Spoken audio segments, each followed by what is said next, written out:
Hello, tatay. Magandang umaga po sa inyo. Inaanan katawan.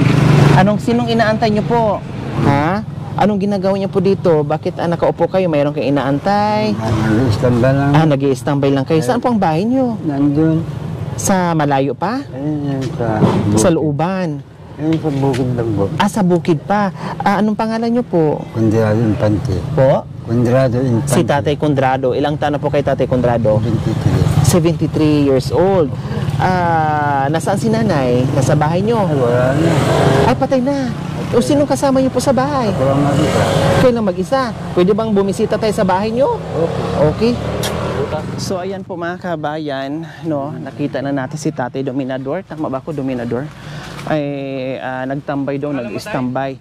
Kondrado Ay. Infante. Dominador.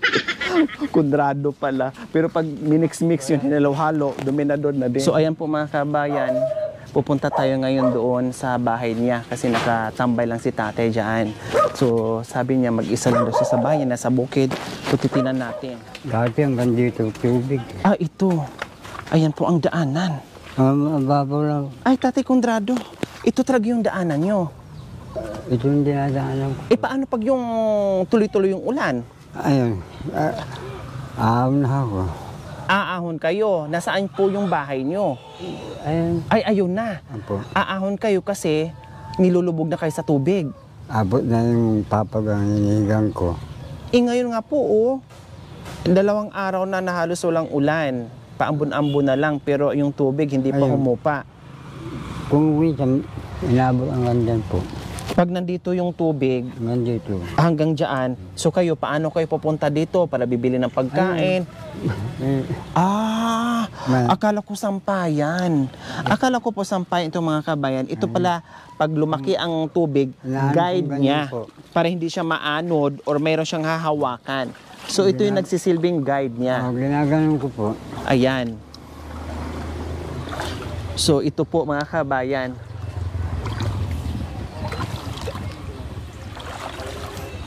Tapos dito naman, dito naman, ito na naman yung hawakan niya. Akala ko talaga sampayan lang. Pero hawakan pala ni Tatay.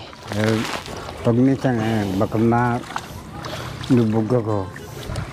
Wala kayong bota, Tatay? Siyempre, naka-stay o kumbaga naka-stuck na tong tubig.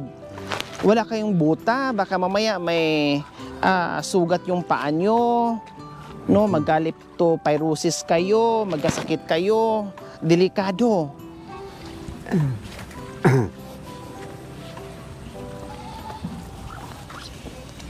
Ayan, hanggang dito may mga hawakan mga kabayan. Dahil lubog, imagine, no, nakita nyo po yung paligid mga kabayan, no, ay talagang mapupuno talaga ito sa tubig kasi para siyang catch basin na ang nangyayari dito no, dito lahat bagsak ang tubig. Tapos nandito naman yung bahay ni Tatay Kondrado.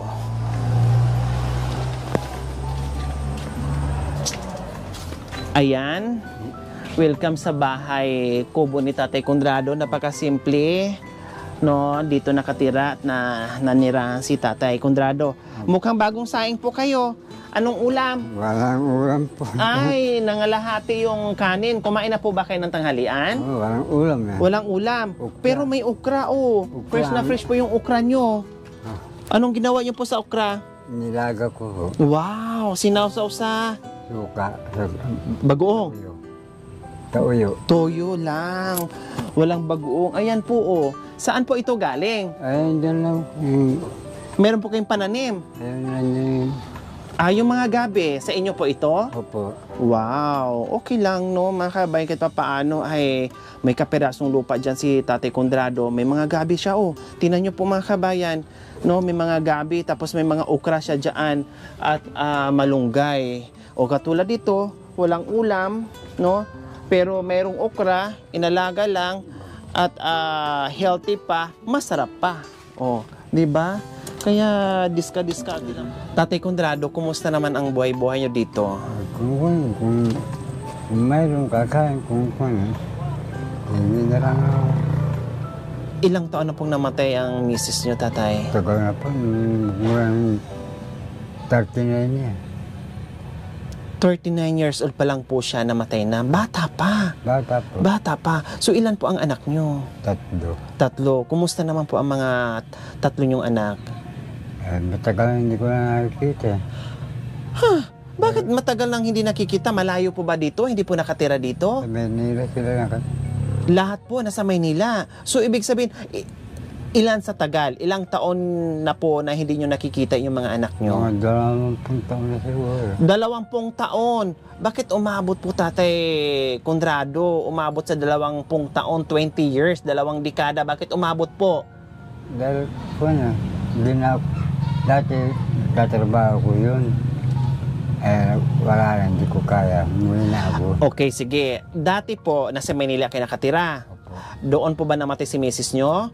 Doon din po ba pinanganak ang mga anak nyo? Opo.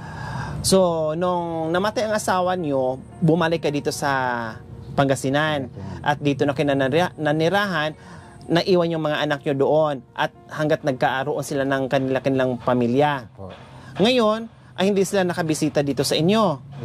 Isang beses, dinala po kayo dito. O bakit ayaw yung bumalik ng Maynila, nandoon yung mga anak nyo?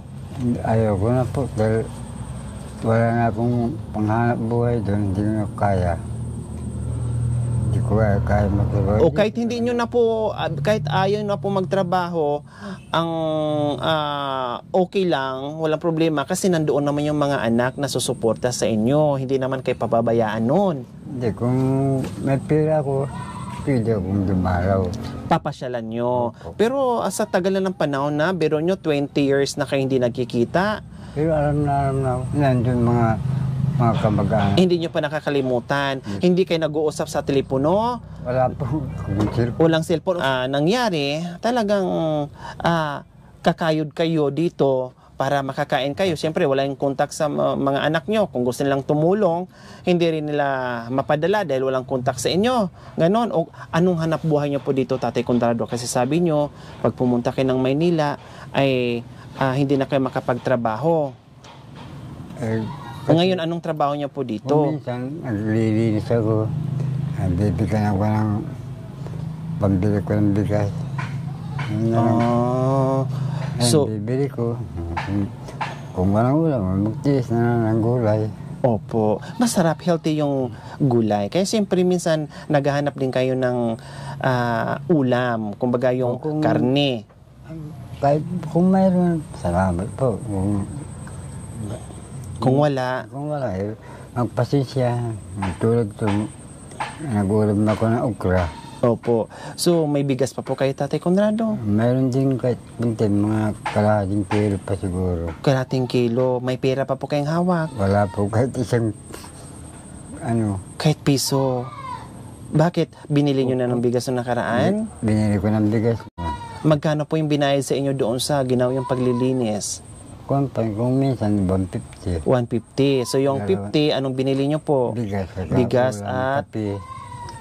May mga kape pa kayo. Wala na. Tubos na.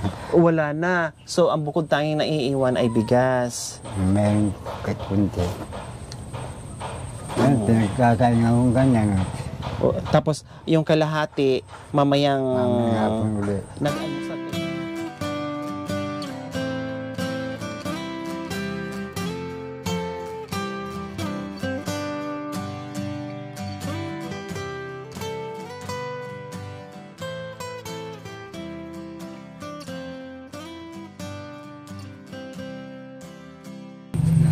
Okay, Tatay Condrado, may bigas na po kayo. Assorted groceries. Hindi lang yan, meron pang isang tray na ito. Siyempre, mayroon din 1,000. Oh, di ba? Tatay Condrado, nakatambay lang kayo doon, nakaupo lang kayo doon, na parang meron kong inaantay, no, nililibang niyo yung sarili niyo sa hirap ng buhay at pangungulila ng mga anak nyo. No, alam ko kung gaano nyo na-miss yung mga anak nyo dahil sa loob ng 2 dekada, ang hirap po yon. Pero ganun pa man, lumalaban kayo at hindi kayo nawawalan ng pag-asa. No? So ito ay deserve kayong magbigyan ng pagmamahal. Oh. Salamat po. Masaya po ba kayo? Salamat po. meron akong abas ng makakain. Sige, pambili ko ng ulam. Opo, walang ano man po Tatay Condrado. Ito, gaya ng sinabi ko, bumili kayo ng buta. Ha? Bumili kayo ng buta, Tatay, ha? Mura lang yung buta. Bumili kayo ng buta at ibalik nyo yung hiniram nyo. At ito ay bumili kayo. Pagbalik namin dito, kailangan ay gagamit na kayo ng buta. Opo. Huwag kayong lumusong dyan sa tubig, ha? Opo. Okay, pambili ng buta. So, ayan po mga kabayan. At maraming salamat po talaga sa walang sawang pagmamahal. Sir Mel Galang from New York, USA. Maraming salamat po sa inyong ginito ang puso. Naway pagpalain po tayo ng Panginoong Diyos sa araw-araw. Naway ibigyan po tayo ng kalakasan ng katawan sa araw-araw. Naway ibigyan po tayo ng mahabang buhay pang sa ganun. Marami pa tayong matulungan ng gaya nila. So mga kabayan, huwag niyo pong kalimutan, paki-share, subscribe sa aking YouTube channel, Lori Aquino Tadita. Maraming salamat po. Gabi sa Sol. Bye, Tatay Condrado. So ayan po mga kabayan, para mapalawak pa natin yung ating munting adikain. Huwag niyo pong kalimutan manood without skipping ads, no? Mag-share, mag-like.